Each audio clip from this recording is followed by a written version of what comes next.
We hear these stories over and over and over again of the entrepreneurs who make it. They have the money, they're doing the things, and then they're like, but I wasn't happy. There's a different way to do it. There is a different way to build without hitting that burnout. This is when we release our ego so that we can be wrong about how life should be, how our life should look. I am going to be wrong about the idea that divorce is going to ruin my life and create something different.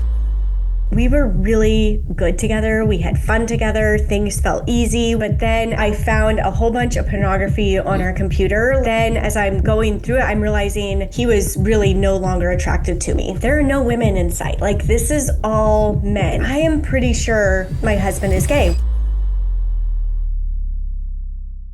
All right, we are live. Hey, guys. I am so excited to be here today. I have a really cool interview for you. So I'm here with Jessica Frew. I was really excited. I got to meet her in Boise. It was in Boise that we met, right? And Yep. Jessica has a really cool story about her and her ex-husband. Her ex-husband came out as gay.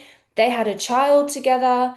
They then went on to create a podcast with Jessica and her ex-husband and her current husband, just sharing all of the, I guess, the emotional, like the baggage and the trauma and getting through Mm. it and like, all of that cool stuff, which I just think is so amazing. And now Jessica coaches women as well on navigating like difficult transitions and when, life doesn't go your way. And she has a book coming out as well called Shove Your Shoulds, which hopefully we can share that as well and you guys can get a link. And so super excited. I think a really cool place to start would be what changes when you find out that your husband is gay?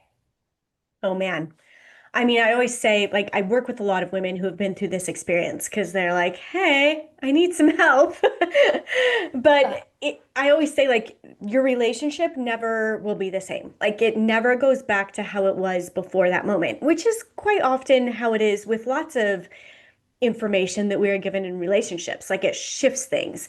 And so that was just the thing that I think of is life is never going to look how you imagined it was going to look. And there's a lot of decisions you have to make in that process of what do I want this to look like now? What do I do with this information? And it's very different. You would think that it would be clear cut, like, okay, let's end the relationship. But there are so many different ways women and couples have gone about navigating this. It's always interesting to me to see how that works out. Yeah, because you didn't end your relationship, right? No. So, No. Steve, do you want me to go ahead and dive Yeah, in? yeah, Yeah. I would love for you to dive in. Yeah. Yeah. So, I, Steve and I got married when we were really young, and I knew about 6 months into our marriage that he was gay. I found a whole bunch of pornography on our computer. Like back then, it would like pop up. There were pop-ups on the computer. And it popped up, and I was like, oh my gosh, here's a whole bunch of pornography, which I knew he looked at pornography. But then as I'm going through it, I'm realizing there are no women in sight. Like, this is all men. I was like, I am pretty sure my husband is gay. Well, I know some straight men probably look at that, whatever, but I just knew in me that he was probably gay. And so I came to him this 6 months after we're married, and I'm like, hey, are you gay? And he's like, no, I'm not gay. He was in like extreme denial. And he told me later on, he's like, that was the first time I even let myself think those words was when you approached me. He's like, I kept thinking, I'm gay. I am gay. But he couldn't verbalize that. He couldn't accept it. He couldn't Yeah. visualize his life any other way than what it was at the time. And a couple of years later, he was in counseling, and the counselor was like, okay, Steve, like you're dealing with all of these things. But the real thing is that you need to deal with is the fact that you're gay. Like you need to accept this about yourself so that you can deal with all these other things you're dealing with. Until you love and accept yourself for who you are, you're going to continue to struggle with these other things. And at that point, he was able to tell me, like, vocalize that he is gay. Yeah. And we decided to stay together. We were really good together. We had fun together. Things felt easy. We had a good sex life. Everybody always asks about that. They're like, but what about the sex? Like, we had a really great sex life. And I think that's partially because we were connected emotionally. And so it allowed us to be connected in so many other ways. Um, yeah, so we stayed married. And I knew going into that there was a good possibility we would end up divorced someday and that he might have an affair with a man and all these things because I did a lot of reading about mixed orientation marriages, which is what we're in, which I mean, there wasn't a ton of information, but I found things that I was like, okay, here's other people going through this, here's other people in this situation. And I knew that was a possibility for our marriage. And so I stayed in it, kind of holding that in the back of my head that this might be something that happens someday. But we continued forward. We had a daughter together. And when she was just before her second birthday, Steve ended up having an affair.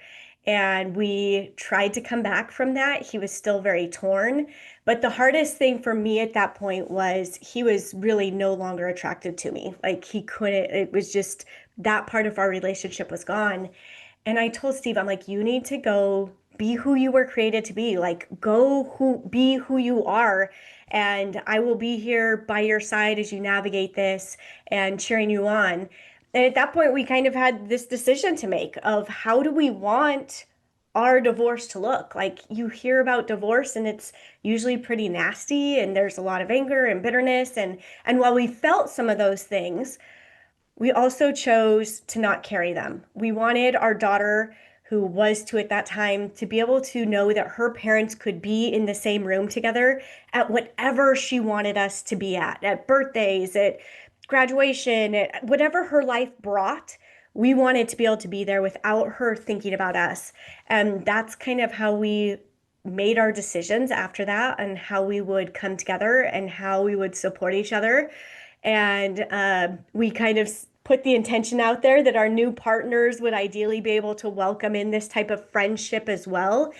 And thankfully, my husband, I've been remarried now for 12 years, and he's very much on board with that, of being able to make this work and be friends and be each other's supporters and cheer each other on. And that's like the short version of the whole story. Wow. I love actually how much you and Matt are just like what you have created. I look at that and I just think you must have the most, beautiful, intimate relationship for him to come and then welcome in your ex and then Yeah. do the husband-in-law podcast with you, right? And be part of all of that. Like I really love that. I don't even know where to start because there was so much that you just said just then. But I do have a question, because Yeah. I know your book is hugely around decision making. Hmm. And right at the beginning of that, the first decision that you had to make was if you stayed with Hmm. your husband. Why did you decide to stay?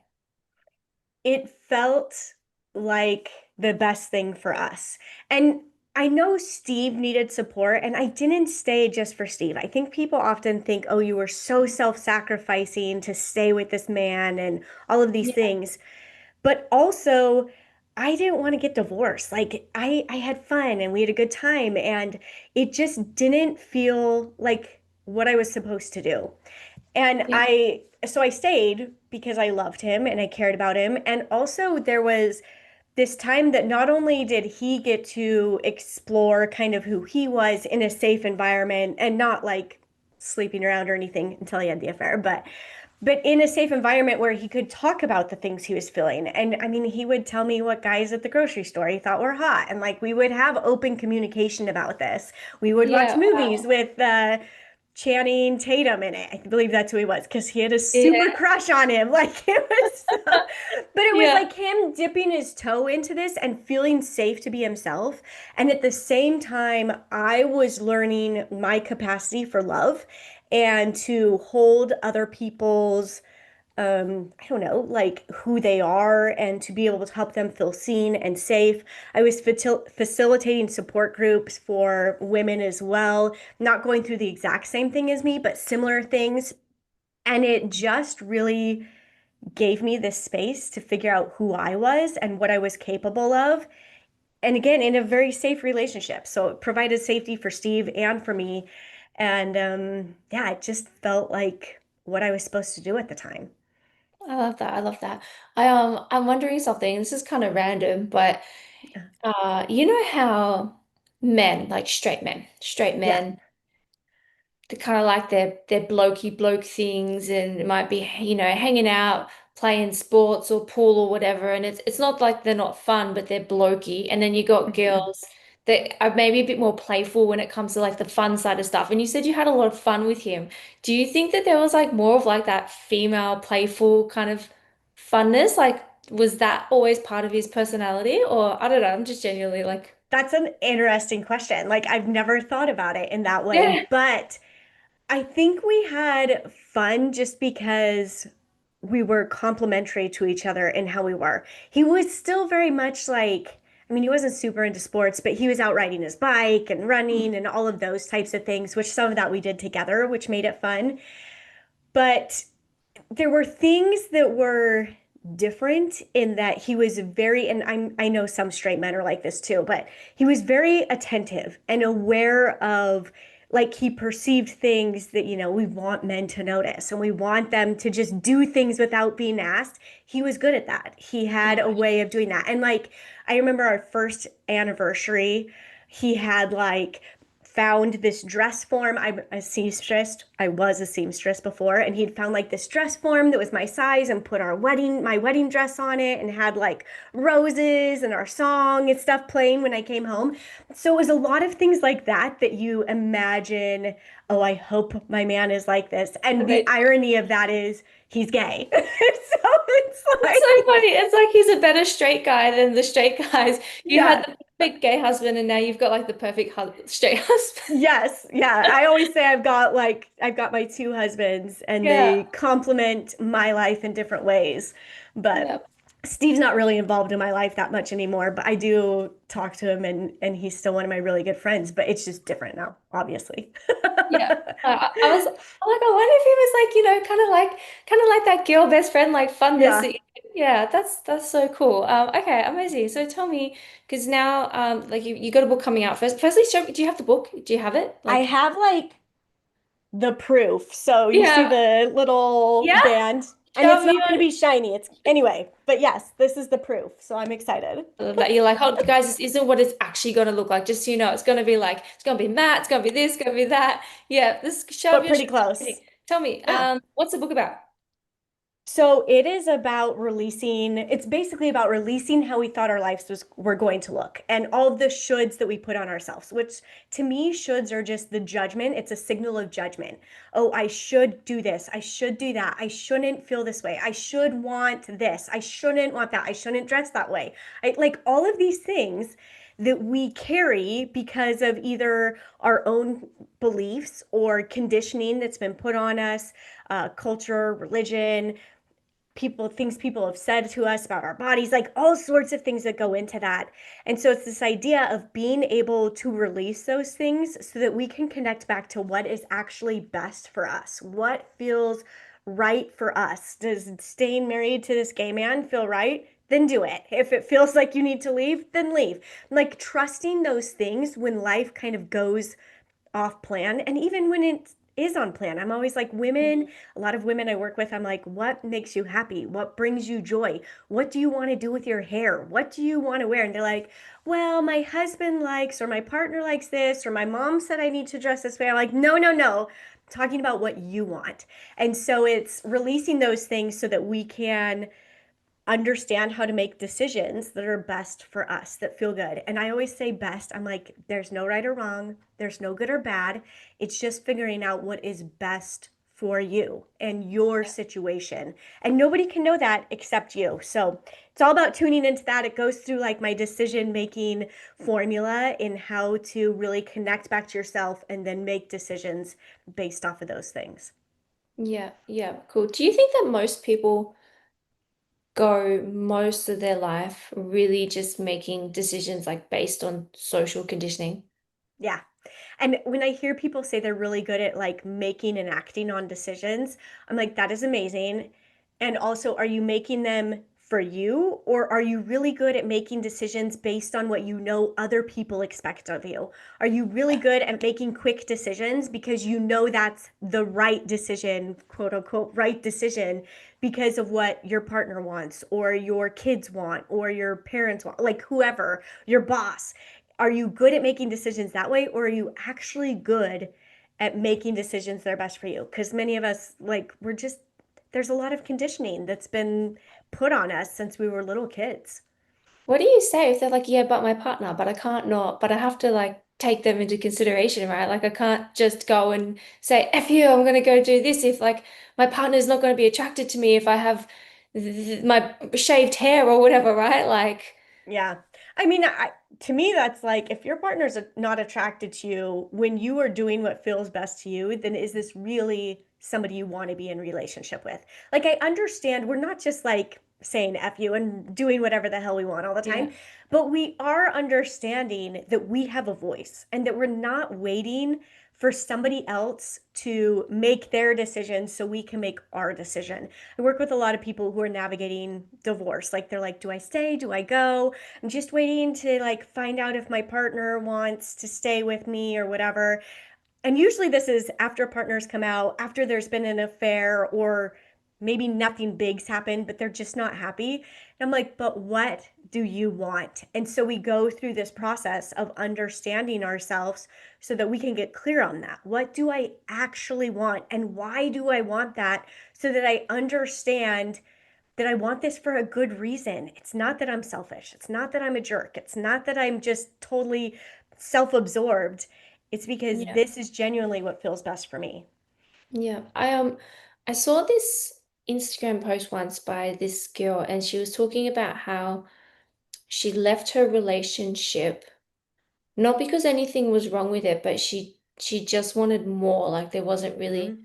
an Yes. explanation for that. Like, do you feel like a lot of people are just like maybe they don't know what they want or they're settled or maybe they Hmm. feel like they can't have more and there's like this pull and push like well I don't know like what maybe I just Yeah. stay because it's okay like Yeah. Nothing's really wrong. Nothing's that bad.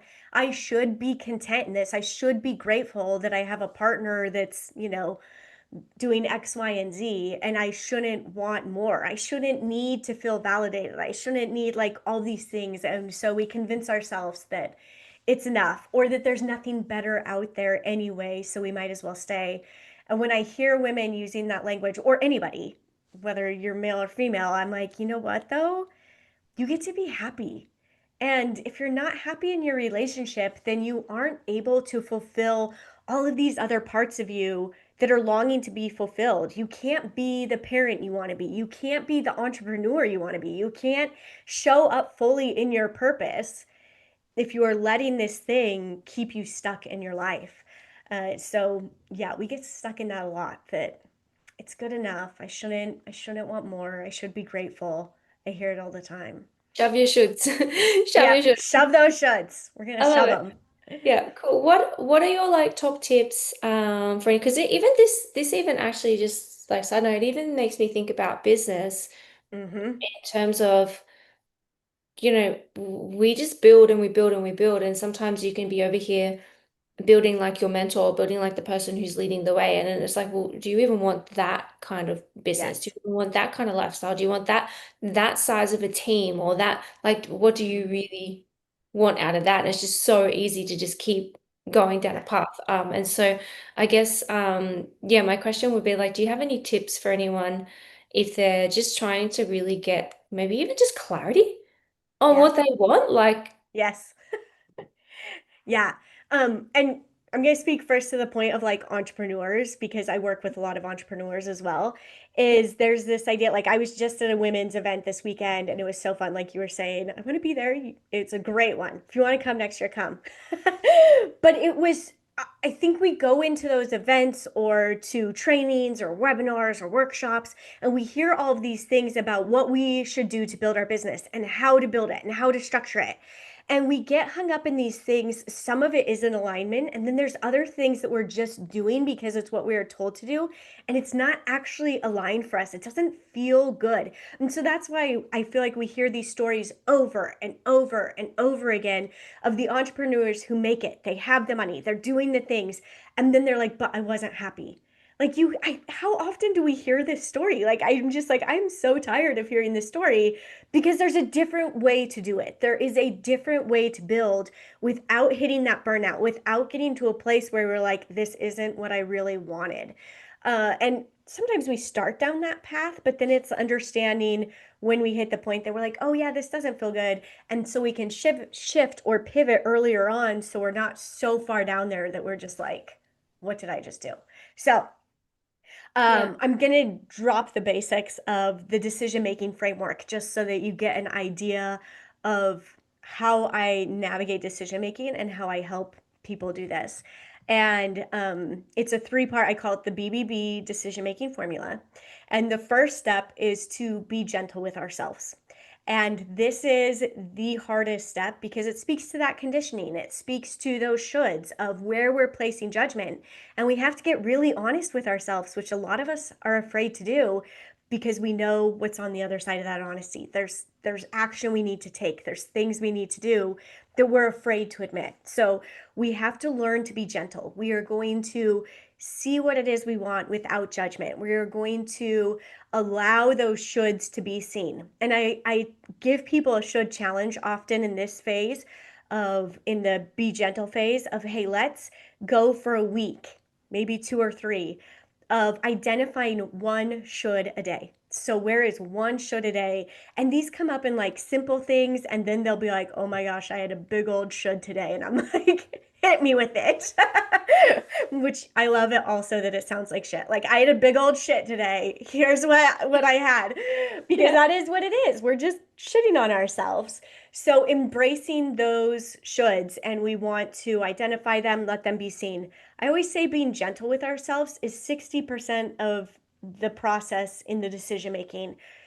And I mean, this comes back to so much of what we hear about in personal growth and mindset and entrepreneurship is how we shift what we're thinking and stop beating ourselves up so that we can take action, so that we feel empowered. So we're going to be gentle with ourselves. We're going to give ourselves grace. We're going to lean into some ease. We're going to release some things. And then the second step is be humble. And people hear this and we're like, be humble. Like, I don't want to be a doormat. I want to be proud of what I do. And I'm like, that's not what we're doing. We're not going to self defecate. We're not going to like put ourselves down. We are going to be proud of who we are, but we're going to learn to know who we are. This is when we do value work. This is when we release our ego so that we can be wrong about things that we thought like how life should be, how our life should look. I want to be really wrong about how thought my life should look. I remember thinking like, going into the divorce, this is not how my life should look. This is going to be a miserable life because that's all I knew of divorce. Like there goes the whole rest of my life. There goes my daughter's life and all those things. And I'm like, no, like I get to decide. I am going to humble myself enough that I am going to be wrong about the idea that divorce is going to ruin my life and create something different, something that feels good for me. And there were a lot of people along the way that, like, what are you doing? Why are you doing this? Why would you be nice to this man? Why would you, whatever? And I'm like, because this is the life I want. I don't want to have all these other things. So, being humble, we're going to, again, learn about ourselves. Why do we want this? What are our values? Why are the things we want in alignment with those values? And how do we then do the last step, which I say is be bold? And that is taking action. We are going to take bold, imperfect action, and we are going to get information on the other side of that action. 90% of the time, it's probably not going to go as planned. It's probably not going to look how you imagined, but at least you have the information on the other side of that action to know where to go next. And action builds confidence. We think that like gathering all of the information and analyzing everything is going to get us the confidence, and it's not. The actual action is what moves us forward. So be gentle, be humble, be bold. That's right.